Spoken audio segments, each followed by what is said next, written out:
Welcome back. We're going to go over historical period 4 today and talk about the cheat sheet that I put on Google Classroom. And like we did last week, we'll have an outline for a DBQ for you to do. And you can do that this week if you want to write any parts of that DBQ. You want to write the whole thing, you want to write a thesis, you want to write contextualization, you want to write a synthesis, anything, and want some feedback, let me know. You can send it to me. I'll give you feedback. Be happy to do that at my email address. So we're going to talk about historical period 4. We're going to move on 1800 to 1848. So we're starting with Thomas Jefferson and his presidency, and we're kind of going through up until that antebellum period, that pre-Civil War period. We're going to kind of get to the edge of that to get to historical period 5. So some topics to know. These are taken straight from the College Board. This is what they say that you need to know from this historical period. The rise of political parties and the era of Jefferson. Politics, regional interests. So that's starting to get into, slavery, anti-slavery, regional differences. America on the world stage, our dealings with France, dealings with Britain, the War of 1812 is in here, etc. The market revolution, industrialization, society, culture. We see the Industrial Revolution happen, the market revolution happen, right? So those are some good terms to know in this period. Andrew Jackson and his use of federal power. Second Great Awakening. College Board loves the Great Awakenings. The Second Great Awakening is going to be the big one. It's one that falls into our historical periods that could be on this DBQ. An Age of Reform, we'll talk about that. African Americans in the early republic. So what is happening with slavery at this point and the society of the South. So those are kind of the big topics. I broke it down by themes. So depending on what the question is on the AP test, you can see some of these themes happen. They'll cover any number of these that you can pull outside information from and the keys. So once again, kind of the bullets here I grabbed from Khan Academy, and I did my own key pieces of outside evidence. So, take notes as you listen, or if you print out or wrote down the cheat sheet that I uploaded, make sure that you know each term, take a little notes on it. It's a good way to do this. So American national identity, that our identity starts growing, but is based in that sectionalism as we get further and further into this historical period. Exclusion of Native Americans, despite some early cooperation, especially after the War of 1812, we start to see some Native American cooperation happen. So we're kind of disowning them, right? And Trail of Tears, we'll get into that. So some piece of outside information for this Tecumseh and some of the Native American interactions. The Era of Good Feelings, I kind of lumped some of the, some of the kind of identity type issues, right? This era of good feelings that takes place where the economy is good, things are good. The Missouri Compromise and the Nullification Crisis, right? So, and some of these cover, wide ranges. Missouri Compromise, obviously very specific, try to balance out those states and the slave states and free states, and set up, the line of latitude to mark where that difference will be. Nullification Crisis, right? With starting with Andrew Jackson, and can a state nullify a federal law? The Tariff of Abominations happens. Is this something that can be nullified by the South? States don't have to follow federal law. It's a big question. It takes place in this period. Politics of power, expansion of suffrage to all white men in the Jacksonian era. Conflict between North and South, right, over territories. And we start to see more second party system emerge, Democrats against the Whigs, right? Something to track through the course could come up. Some issues with this. Marbury v. Madison, there was a power kind of structure there for the courts. Judicial review. The Hartford Convention that takes place when we see the War of 1812 happen. The Anti-Masonic Party that was kind of anti-power, anti-Andrew Jackson. The corrupt bargain. that takes place before that, that gets John Quincy Adams in power, and then the tariff abominations I talked about before. Work exchange and technology. We see a big expansion of American markets over the course of this historical period.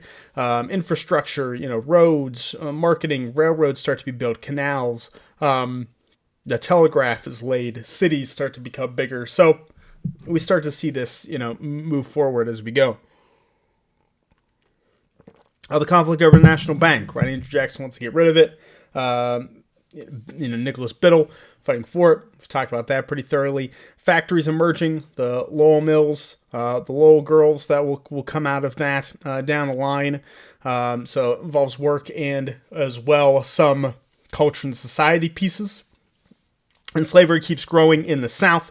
We talked about the cotton gin last time in historical period 3, but it really takes hold in historical period 4 in America.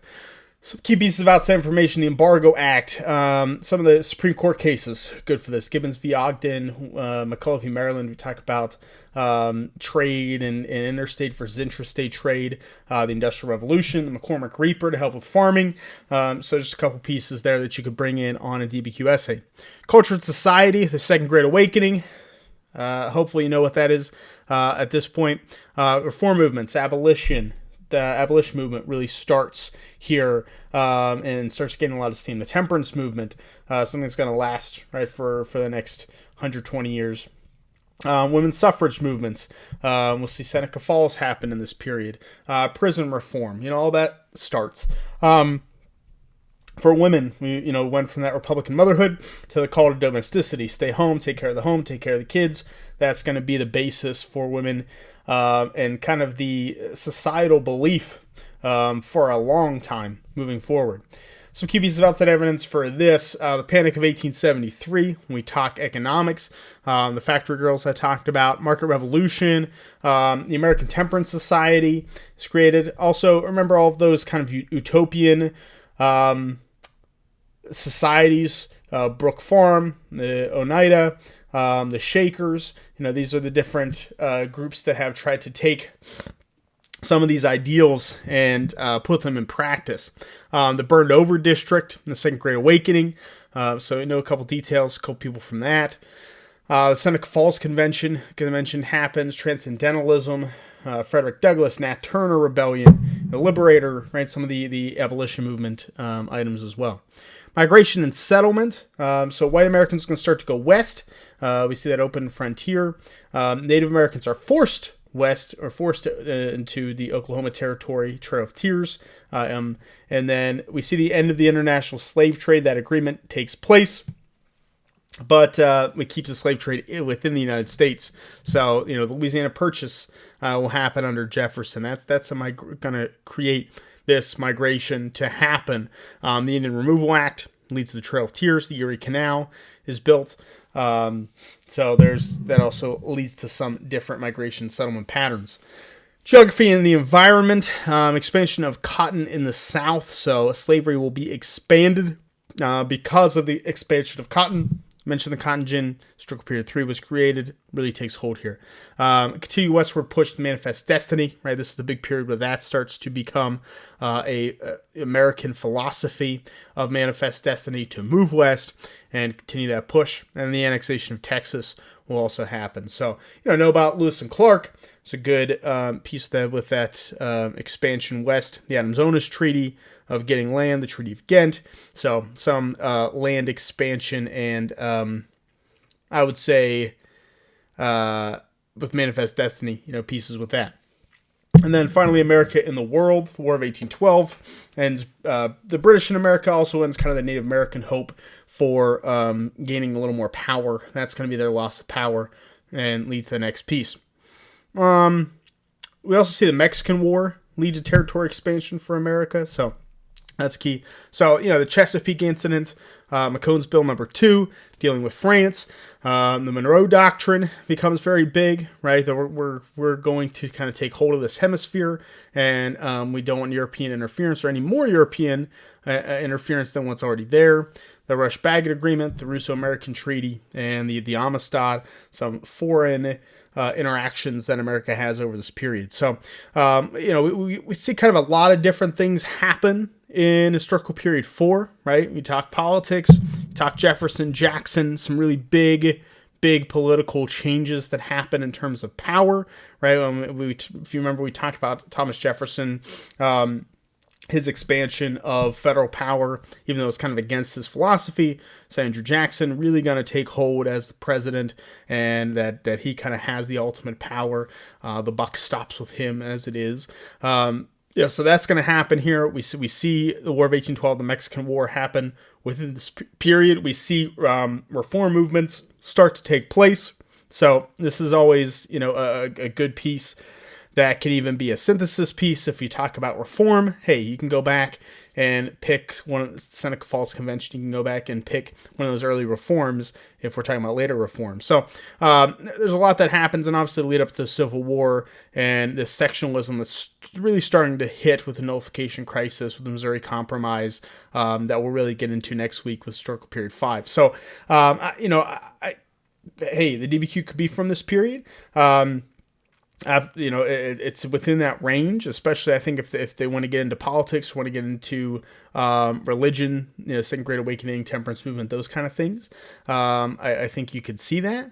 But even if it's not, I think this is a good opportunity for synthesis. And there's a lot of things that happen in this period that could apply later in the course. They could apply in the 20th century when we talk about reform, when we talk about the economy, when we talk about political power and federal power. So there's a lot to pull from here from a synthesis piece if you need it. So if you have questions, definitely shoot me an email, or you can comment in the Google Classroom, and we'll definitely get back to you. If you want any feedback on anything that you've done, definitely let me know when you send it in or in a separate email. I'd be happy to give you some feedback and get us prepped for the exam coming up. All right, have a good one.